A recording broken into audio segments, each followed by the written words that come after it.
जब ज्योत्सना जी और उनके पति जीवन की सारी जिम्मेदारियां पूरी कर चुके थे, पैसे की कोई कमी नहीं थी, तो घूमना फिरना भी लगा रहता था। अरे बेटी के घर जाकर तो मजा ही आ गया, लेकिन विदेश से अच्छा तो देश ही लगता है। अब मन को चैन मिला। अरे लेकिन वहां की औरतें देखिए, कितनी फिट, स्मार्ट और चमकती हुई। आदत से तो बाज नहीं आओगे आप। अरे मजाक कर रहा हूँ यार। अच्छा मैं जरा बाजार होकर आता हूँ। पति बाजार जाता है, जहां उसे एक अजीब सी दुकान दिखाई देती है। अरे ये क्या बात हुई? अंदर आओ 50 के, बाहर निकलो 40 के। हम आपकी 10 साल उम्र कम करते हैं। अरे ऐसा क्या करते हैं भला? जरा अंदर जाकर ही देख लेता हूँ। अंदर एक सुंदर सी लड़की खड़ी होती है। सुंदरी जी, ये क्या दुकान है? जरा जादू हम पर भी तो चला दीजिए। यस सर, आपको हमारी एग्जीक्यूटिव एक डेमो के लिए अंदर ले जाएगी। आप अंदर जाएंगी तो आप खुद ब खुद समझ जाएंगी। पति अंदर जाता है, जहां सेल्स गर्ल मिलकर पति को नकली बाल, नकली दांत, रंग बिरंगी कपड़े के साथ रंगीन चश्मा लगा देती है। देखिए, अब खुद को शीशे पे देखिए और बताइए सर। हाय दयो, ऐसे तो मैं किसी हीरो से कम नहीं लग रहा। दे दो, सारा सामान पैक कर दो।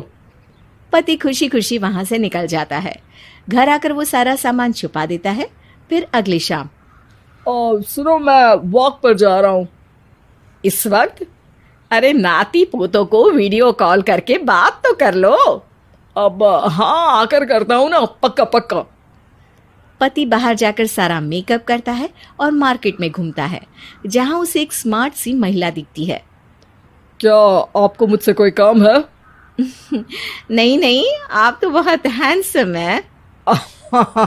थैंक्स। वैसे आप भी कम नहीं है। वैसे क्या उम्र होगी आपकी? लगता कितने का हूँ? 40 के तो पूरे लगते हैं। अब क्या था, 50 साल के पति को कोई 40 का बोल दी तो। वैसे तो कम का हूँ, लेकिन टेंशन के कारण थोड़ा उम्र में बड़ा देखने लगा हूँ। ओह सच्ची? आप 40 के पूरे नहीं हो? अरे छोड़िए ना, चलिए मैं आपको कॉफी पिलाता हूँ। यहाँ की कॉफी काफी शानदार होती है।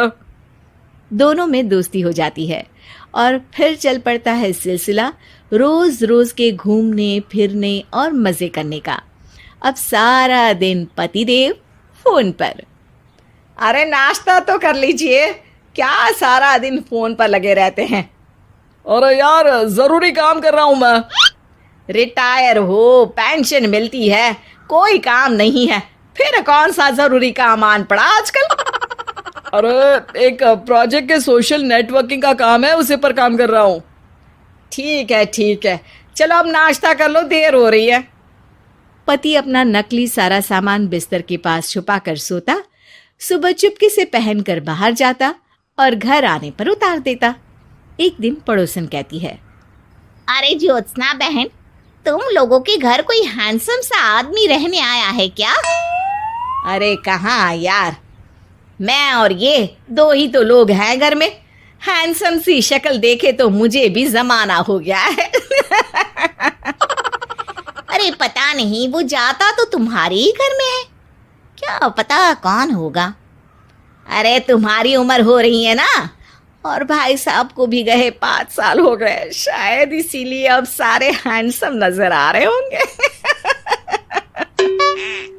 पड़ोसन भी ज्योत्सना की बात पर मुस्कुराकर वहां से चली जाती है। एक दिन, अरे सुनो जी, बहू बेटा और पोता आ रहे हैं, कुछ दिनों के लिए वो हमारे साथ ही रहेंगे। अरे शिट यार, ये क्या है? बेटे ने तो कर ली शादी, अब क्या करने आ रहा है यहाँ पर? अरे कैसी बात कर रहे हो जी, इस उम्र में तो माता पिता तरसते हैं कि बच्चे आकर साथ रहे, लेकिन आप है कि। अरे ठीक है ना, लेकिन अब देखो सभी व्यस्त है अपनी जिंदगी में, ये लोग आएंगे रहेंगे, कितनी डिस्टर्ब हो जाएगी लाइफ। कैसी बात कर रहे हो? अरे जैसे बहुत हैपनिंग है ना तुम्हारी लाइफ तो। जो बच्चों के आने से डिस्टर्ब हो जाएगी। अरे दिन काटने मुश्किल होते हैं, बच्चे आ जाएंगे तो थोड़ा दिन रात पता तो चलेगा। ओफो, ठीक है, लेकिन बोल देना कि ना कोई मेरे कमरे में आए, ना मेरी लाइफ पे दखल दे कि मैं कहाँ जा रहा हूँ, क्या कर रहा हूँ, समझी? खैर, वो दिन भी आ जाता है जब बहू, बेटा और पोता उन लोगों के घर आते हैं। एक दिन, माँ जी, आज मेड नहीं आई है तो मैं आप लोगों के कमरे में झाड़ू लगा देती हूँ। अरे नहीं बहू, वो तेरे पापा को ना पसंद नहीं है कि कोई उनके कमरे में जाए। तू छोड़ ना, मैं खुद ही लगा दूंगी। सास को समझ में नहीं आता कि आखिर उसके पति ने किसी को कमरे में जाने से मना क्यों कर रखा है। खैर, वो साफ सफाई करके बाहर निकल आती है, लेकिन कहते हैं ना, बच्चा तो अबोध होता है, उसे किसी बात का क्या पता। वो खेलते खेलते दादा के बिस्तर तक पहुंच जाता है और बाहर ले आता है दादा का वो सारा सामान जो वो लगाकर घूमते थे। ज्योत्सना की नजर उस सामान पर पड़ती है। वो बच्चे से पकड़कर कमरे में लाती है और पैकेट खोलकर देखती है। हाय रे दैया, ये क्या? लग रहा है कि आजकल ये प्रोजेक्ट नया मिला हुआ है। बेटे बहू के जाने के बाद ज्योत्सना सोचती है कि वो बात करेगी, लेकिन फिर अरे खुद से बात करूंगी तो मुकर जाएंगे। पता लगाना होगा कि माजरा क्या है। कुछ दिनों बाद, अरे यार, ये बच्चे लोगों के आने से लाइफ ना बड़ी डिस्टर्ब सी रही। मैं कुछ देर के लिए वॉक पर जा रहा हूँ, आराम से आऊँगा 2-4 घंटों के बाद, ठीक है? मैं क्या सोच रही हूँ कि मैं भी आपके साथ चलती हूँ। अरे थोड़ा रिलैक्स मैं भी तो हो जाऊँ। हाँ, पड़ोस वाली बुढ़िया के साथ नीचे पार्क में जाकर वॉक करके आ जाओ। अच्छा जी, तुम कार से लॉन्ग ड्राइव के मजे लो और मैं पड़ोस की बुढ़िया के साथ। पति नहीं मानता और अपना पैकेट और कार लेकर निकल जाता है। रास्ते से वो उस महिला मित्र को फोन करता है। हाय ब्यूटीफुल, मैं कुछ दिनों के लिए आउट ऑफ कंट्री था, आज आ गया तो सोचा तुमसे मिल लूं। हाँ, क्यों नहीं, क्लब में आ जाओ। पति क्लब में पहुंचता है, सारा नकली सामान चिपका भी लेता है, लेकिन उसे पता नहीं होता कि ज्योत्सना ने सबका गोंद निकाल दिया है।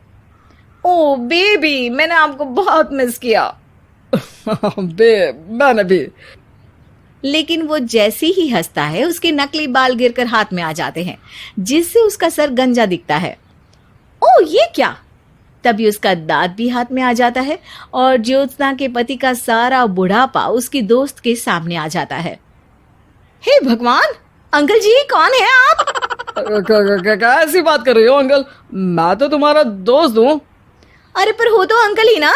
नकली दांत, नकली बाल और क्या क्या नकली है। पति को गुस्सा आ जाता है। वो महिला के बाल पकड़कर खींचता है, जिसके बाद उसका बाल भी उसके हाथ में आ जाता है और महिला के सारे पके बाल सामने आ जाते हैं। ओह, तो तुम भी उसी दुकान से हो? जाओ 50 की निकलो 40 के।